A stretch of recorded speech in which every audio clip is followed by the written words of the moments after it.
All right, guys, we're back with Daniel and Yakima. How's it going, Daniel?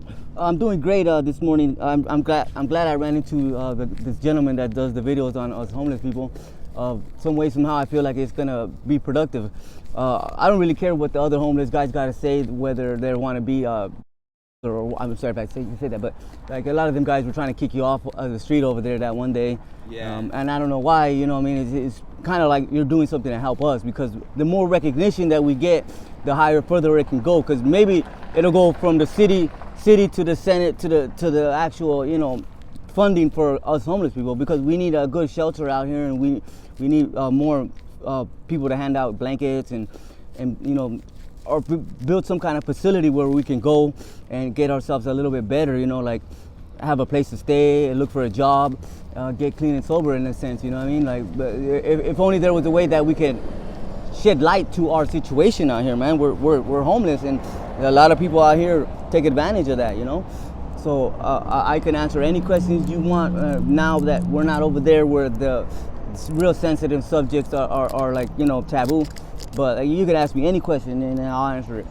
Hey, Daniel. So, question: over there in that area where I interviewed the last time, Mm-hmm. those guys were pretty like High strung? mean. Yeah, high strung. Yeah, they were pretty high strung. Why is that, bro? Because a lot of them guys do drugs, and that's how they make their money. They stand out there and help people out with their vitamins and their, you know, bottled waters and whatever it is that they need to stay hydrated. Or I'm not saying that they're going to be hydrated. I'm just using that as a code. You can understand like what I'm trying to get at. For sure. So of course they didn't want you there, because to What them, did they say after I left? well, they just wanted to kick everybody out that participated in the video. No way. Yeah. Did But they luckily kick for me, I did the video when nobody was around. So I could have easily been like, yeah, get rid of them guys. Yeah. Yeah, I'm sorry about that. No, it's fine. I can handle myself. You know, I've been out here 7 years. A lot of you guys already know that I'm not the one to mess with. You know what I'm saying? Yeah. Like, yeah, I'll let you punch me. I'll let you take my dope. But don't let me catch you sleeping in the middle of the night somewhere in the back alley. You know what I'm saying? I'll tell you, one time... So did they kick everybody out of there? some of those guys did. The weaker guys. What's that? The weaker guys. The guys that don't stand up for themselves. The guys that let themselves get ran through. Yeah. You know what I mean? Because all they want is to get high. So, like, when I was in prison, we used to have a saying. It said, if you take one standing up, you'll take one laying down. I don't know if you understand what that means, but... Can you elaborate? Well, so you take one standing up, that means I could punch you while you're standing. And if you taking one laying down means I could rape you. You see what I'm saying? Yeah. That's what we used to say in prison, is if you take one standing up, then you'll take one laying down. So, I mean, I learned real quick that you can't let these guys talk to you like that, or disrespect you, or try to steal from you. Real quick, you gotta tell them, this is my stuff. It's mine. I earned it. It's not. You can't take it from me, and I don't care what you do. You know what I'm saying? That spot, bro. Is that the most dangerous area of the homeless community? No. It's a rough spot, yeah. But I want to say over here towards like Highs Market, some of you like Lincoln Square, all that. That's a real dangerous area. Let me show you. I found this. So last night it was raining bullets. You know what I'm saying? Shit. Yeah. So I guess they weren't popping fireworks. Yeah. But yeah. Where'd you sleep last night, bro? I got fortunate enough to. I got a voucher for a weekly motel, so I've been in the motel about 5-6 days now. I think my checkout is Thursday. So that's how I'm walking through here, because I got to get a hold of my aunt. Has anybody recognized you from the videos yet? I don't think so.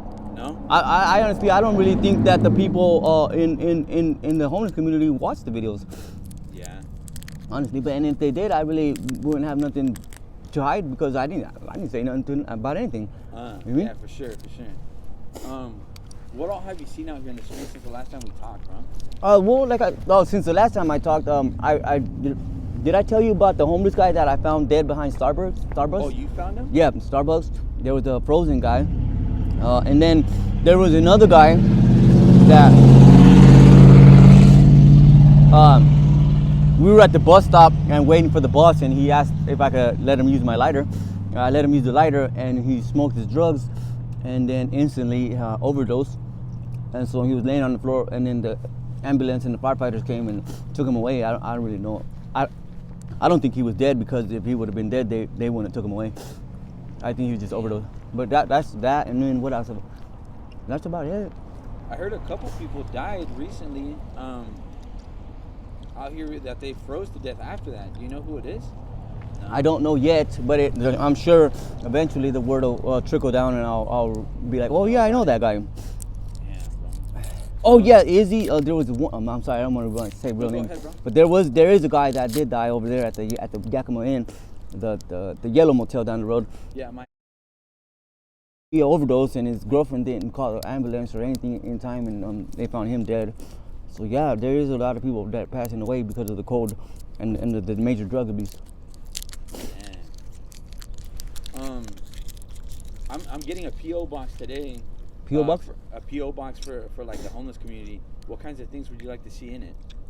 I guess more like vouchers for like these little hand warmers, or if they could find a way to help us out with not necessarily giving us money for food, but like giving us money for washing our clothes, or getting nice boots, and it doesn't necessarily even have to be them giving us money. They just driving around and opening up their van and saying, hey, the first 10 people that show up and do some kind of survey can earn these nice boots, or this nice clothes, or this jacket, stuff more like that. More and then also for people to be more considerate of the fact that we're homeless and that we don't really have nothing, because a lot of us suffer from mental health issues, and that's why we're out here. It's not because we choose to be out here or because we want to be out here. It's just we have mental health issues. And do you have any, bro, if you don't mind me asking? Yeah, I have bipolar disorder 1. I have PTSD. I have depression, and I forgot how they worded it, but it was something about, because I spent more than 12 years in prison. So that right there has. How old are you, bro? I'm 37. Oh, okay. I've been doing this since '99, in and out of jail, in and out of jail. I was 14 years old when I started. Damn. I hurt somebody really bad, and unfortunately they didn't make it, and I had to get incarcerated for a lot of years to rehabilitate myself, is what they said. And I didn't learn nothing more but to be more of a violent person. What is it that you did? Did you hit him, or what happened? I was in a car, and we decided we were going to do a drive-by, and then that person that was shot didn't make it, and so because of the fact that I was in the car with them, I had to go down with it. So you got like a manslaughter? Involuntary manslaughter, yes, sir. How many years? I was sentenced to juvenile life. How long? Juvenile life. I can't hear you. Juvenile life. So at the age of 15, I didn't get out till I was 21. Oh, okay. But I got at 19. I got out for a little bit, and I violated my parole, and I went back. And so it was a hard thing, because you put a violent person in a violent situation, and it only creates more violence. Damn. What kinds of stuff did you see in prison, bro? I seen a lot of stuff. People deceiving other people, people stealing from people, people telling on people, people turn into homosexuality stuff because they don't know any better. They're so young, and then the older guys take advantage of that, and it's just not a good place to be. And some people go to prison, right, and they'll do a year or two, and they'll get out, and they'll be like, yeah, I just went to prison, I did this and that. But reality, they were in some kind of like work camp, or some kind of like minimum facility. They didn't go to where Walla Walla West Complex, where everybody. I went to Green Hill, and I got out. I went to Coyote Ridge, I went to Shelton Population. Did you go to Walla Walla? I do not like to talk about that place, because I hate going back in my mind there, because it's just not a good place. Because like I said, everybody there is either a murderer, a rapist, a robber, So it's just, that place was a bad spot in my life, and I could talk about it. It brings back too many bad memories of people getting hurt for no reason. So like, in prison, right, you got to pay your debts. So if you borrow a bag of coffee, you better be able to pay that bag of coffee on the day at the time you say. Otherwise, they're gonna beat you up. And in Walla Walla, they have this thing called no hands policy, and by that they mean they're not gonna beat you up with their hands. They're gonna beat you up with a knife. So it's no hands policy. So that means they're gonna stab you pretty much. Did you ever get in any fights in prison? Yes, I did. I got in many fights. Mainly because when I got there, I was so young, and the older people thought they could just take advantage of me or tell me what to do, how to do it, when to do it. And I didn't like that, and I didn't stand for it. So, like, we're going to bump heads. And yeah, I had fights where I lost. I had fights where I won. And I had fights where we just decided that, hey, that's enough, man, What's your opinion about segregation and how that affects mental health? Now I understand what you're talking about, segregation, because segregation can mean a lot of different things. Oh right? Yeah, I meant segregation like in jail, when they like put you in segregation. Yeah, so you're talking about like when you make a mistake and you gotta get sent to the IMU, which is the intensive monitoring unit, where they put you in the 23-hour lockdown or whatever. Well, yeah, you see, I spent 2 years in the hole for assaulting somebody. And in the hole, they got programs where you could read books or come out and do the porter job or stuff like that. And you got to earn your way up in little programs like to get your hygiene, to get your store, to be able to have your visit time, your phone time. So you got to earn your way up. And so after 45 days, you get a TV. After 90 days, you get your phone. You know what I mean? So yeah, I don't know. What it did to me is it made me more of a stronger person because, like, I'm not scared to be alone. You know what I mean? Like, I don't need anybody to be with me at all. You know what I mean? So it made me more of a stronger person in the fact that the segregation took that whole weakness away from me. That's good. I wasn't able to be weak. You know what I mean? So I got. While being in the hole, did you start losing focus of the time and stuff like that? Days, months? No, because every day you gotta wake up for breakfast. Otherwise, you don't get breakfast. So no, I didn't really lose time. It just made time go slower at times, and then sometimes time would go by faster because every day is a schedule. So at 9:30 they're gonna come for their trays. At 10:30 they're gonna come count. At 11 they're gonna do lunch. At 12 they're gonna pick up their trays. At 1 you're gonna come out for a shower. So all day long you got a schedule, and it makes time go by faster. You know what I mean? Okay. What kinds of stuff would you do during segregation? Like, well, I would work out a lot of calisthenics. Time. Yeah, a lot of calisthenics, push-ups and dips and pull-ups, jogging in place, stuff like that, lunges, drawing, just anything I could to get my mind off of things.